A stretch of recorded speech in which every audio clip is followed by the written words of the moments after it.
school, there are 1,000 things to consider. What school should you go to? What major should you pursue? How do you balance work and family with school?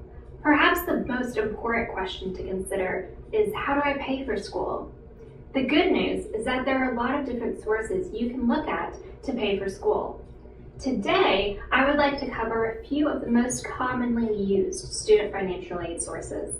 These include Moffitt EdAssist, FAFSA, scholarships, your personal savings, and finally, even considering the school you're going to.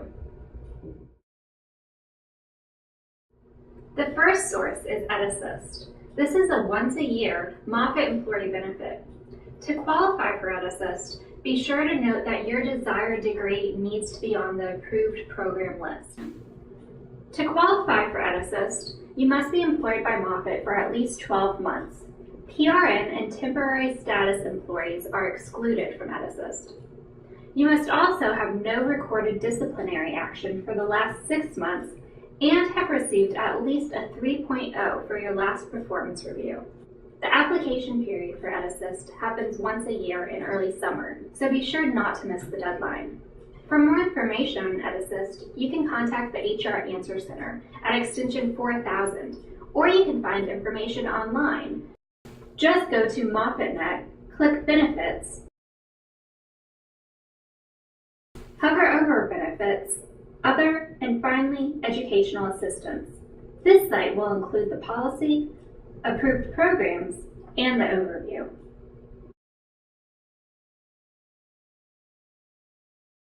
The second option is FAFSA, or Free Application for Federal Student Aid. This is the nation's leading provider of funds for students, offering over $150 billion each year to 13 million students. To apply for this, simply go to www.fasfa.gov. The FAFSA application must be completed once every year you're attending school and becomes available on the website to complete each January. It's a good idea to complete it as soon after January as possible. Once you complete the FAFSA application, you will receive an award letter outlining what aid you are eligible for. The most common awards you receive are grants or loans. While you're on the FAFSA website, be sure to use their tips on repayment as well as looking for the best payment option for you.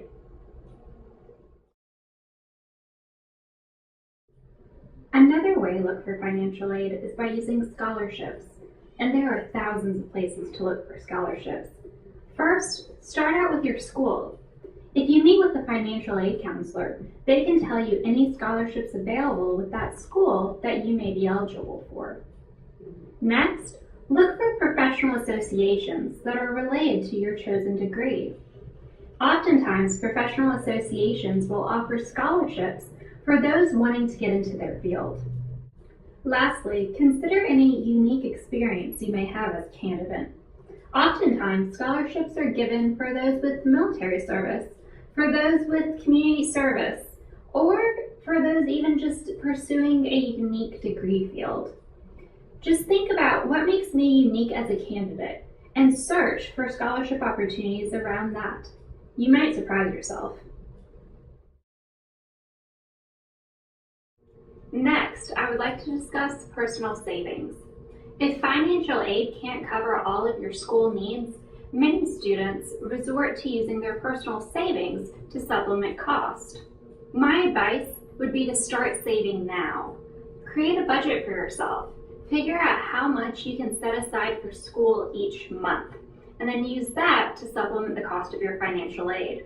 It'll absolutely come in handy. And if going back to school is a goal that's that important to you, this might be an option that you really should consider.